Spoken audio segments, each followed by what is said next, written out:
राजकीय घडामोडी, सामाजिक विश्लेषण, कृषी विभाग, कला व मनोरंजन विश्व आणि क्रीडा क्षेत्रातील बातम्यांचे ताजे व अचूक अपडेट्स महाराष्ट्र शाही न्यूज मराठी.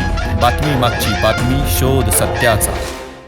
आजचा दिवस अत्यंत महत्त्वाचा आहे. राजमाता जिजाऊंची जयंती आहे, स्वामी विवेकानंदांची जयंती आहे आणि राष्ट्रीय युवा दिन आहे. अशा पवित्र दिनी खरं तर आपला संपूर्ण अकोले, संपूर्ण संगमनेर तालुका एकवटलेला आहे. निमित्त आहे की ही जी काही प्रस्तावित अशा प्रकारची रेल्वे लोहमार्ग आहे तो पुणे आणि नाशिक या ठिकाणी जात असताना आपल्या या पठार भागातून अकोले संगमनेर तालुक्यातून गेला पाहिजे, अशा प्रकारची मागणी करण्यासाठी आपण हे धरणे आंदोलन या ठिकाणी आयोजित केलेलं आहे.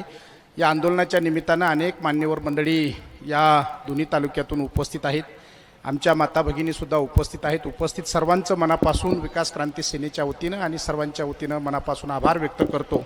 खरं तर आजचा विषयच अत्यंत महत्त्वाचा असल्याकारणानं खरं तर भारतीय रेल्वे ही जगातली अतिशय मोठी अशा प्रकारची रेल्वे आहे आणि ती रेल्वे 1853 साली प्रथमतः मुंबई ठाणे धावली.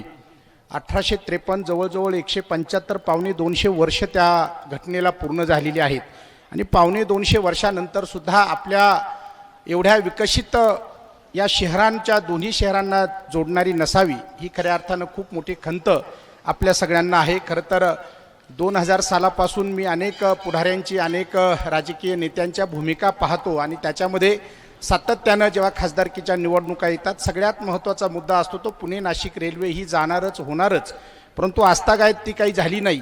माझ्याही वयाची आता 60 वर्षे उलटत आली, परंतु रेल्वे मात्र इथून गेली नाही आणि खासदार त्या ठिकाणी अगदी निघून गेले, स्वर्गवासी झाले, परंतु रेल्वे मात्र आली नाही. निर्णायक अशा प्रकारचा लढा या ठिकाणी आहे.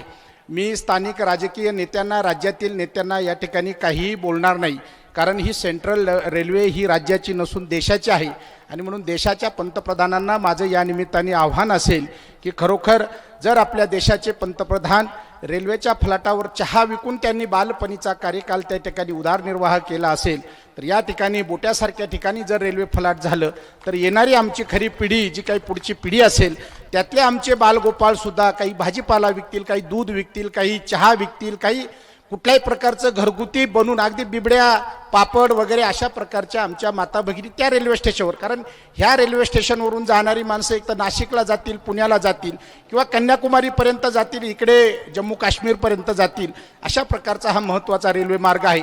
आणि मग का तो रेल्वे मार्ग आपल्या बोटा गावामध्ये त्याचं रेल्वे फलाट होऊ नये, ते झालं पाहिजे. प्रस्तावित अशा प्रकारचा रेल्वे मार्ग असं सांगतात किंवा असं आमच्या संतोषदादा फाफळ्यांनी तो GRच या ठिकाणी आणलेला आहे की प्रस्तावित अशा प्रकारचा रेल्वे मार्ग आळेफाट्याच्या वरतून, बोट्याच्या वरतून असा पुढे कुठे जातो मला माहीत नाही, परंतु आळेफाटा आणि बोट्याच्या वरतून त्या ठिकाणी तो जातोय. मग कुठून जातोय तर आपल्या शेजारी बोट्याच्या शेजारून तो त्या ठिकाणी जात आहे आणि बोटा गाव हे खऱ्या अर्थानं आपल्या दोन्ही जिल्ह्यांचं एक महत्त्वाचं अशा प्रकारचं प्रवेशद्वार आहे आणि या प्रवेशद्वारावर जेव्हा रेल्वे होईल तेव्हा खऱ्या अर्थानं आपल्या सगळ्या पुढच्या पिढ्यांना एक वेगळा खऱ्या अर्थानं म्हणजे व्यवसायाच्या संधी त्या ठिकाणी उपलब्ध करून देणार असेल. आपल्या एखाद्या म्हणजे ग्रामस्थाला पुण्याला जायचं, नाशिकला जायचं तर त्वरित तो रेल्वे स्टेशनवर येईल आणि काही प्रमाणामध्ये कालच अजितदादांनी सांगितलं की मेट्रो महिलांसाठी मोफत असेल, तसे पुढचे येणारे भविष्यातले राजकारणी राजकारणाच्या फायद्यासाठी महिलांना रेल्वेचा प्रवास मोफत करतील. आणि मग का मोफत अशा प्रकारे आमच्या महिलांना, माझी महिला घरातून दूध घेईल, किटली घेईल आणि मोफत पुण्याला त्या ठिकाणी दूध विकून येईल आणि मग तिला मिळणारा आजचा जो काही 25-30 रुपयाचा दुधाचा भाव आहे तो निश्चितच 50 रुपये त्या ठिकाणी मिळेल. आणि म्हणून एवढं साधं उदाहरण मी त्या ठिकाणी तुम्हाला सांगितलं की जर महिलेला त्या ठिकाणी 25 रुपयाचं दूध 50 रुपयाला जर विकता आलं तर बाकी आम्हाला तुमचं ते 1500, 1600, 1000 रुपये सुद्धा नको, तुमचं काही आमच्यावर उपकार सुद्धा नको, फक्त ही रेल्वे या मार्गाने द्या.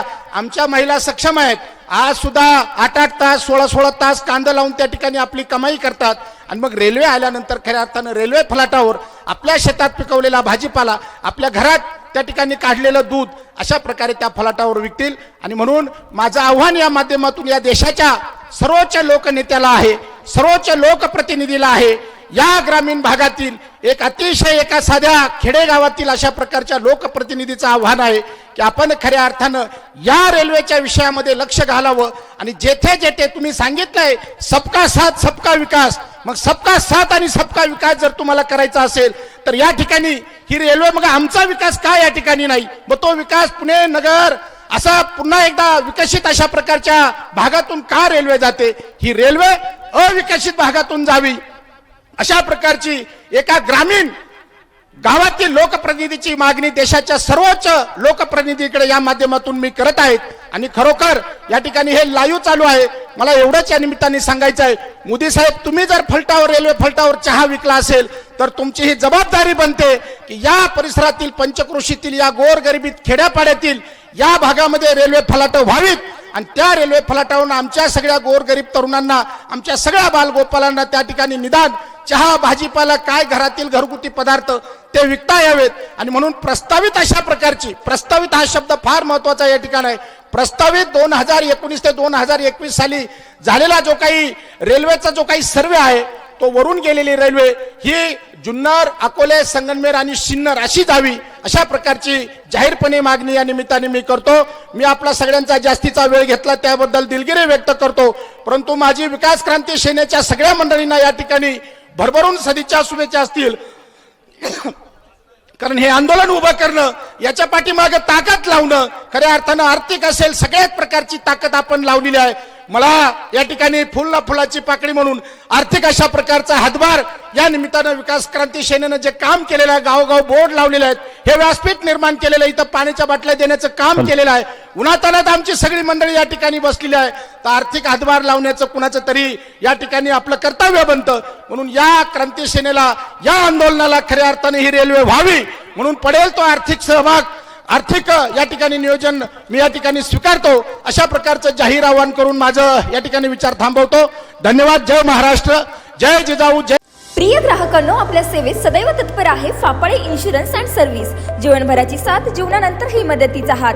इथे सर्व कंपन्यांचे मेडिक्लेम सर्व्हिस, वाहनांचे insurance, fire insurance, property, shop, housing society, बिल्डिंगचे insurance, LIC, mutual fund, pension plus, child education plans, tax saving plan, आरोग्य विमा, अपघात विमा असे सर्व प्रकारचे इन्शुरन्स आणि प्लॅन्स एकाच ठिकाणी. ना नफा ना तोटा या तत्वावर कामे करून सर्व्हिस दिली जाईल. तर मग आजच संपर्क साधा फापाळे इन्शुरन्स अँड सर्व्हिस. आमचा पत्ता पुणे नाशिक राष्ट्रीय महामार्ग, बोटा bypass road, Shri Chhatrapati Shivaji Maharaj market, बोटा, तालुका संगमनेर. संपर्कासाठी प्रोप्रायटर सचिन फापाळे. संपर्क क्रमांक 95 27 44 09 46 आणि 95 27 44 09 64. महाराष्ट्र शाही न्यूज मराठी, बातमी मागची बातमी, शोध सत्याचा.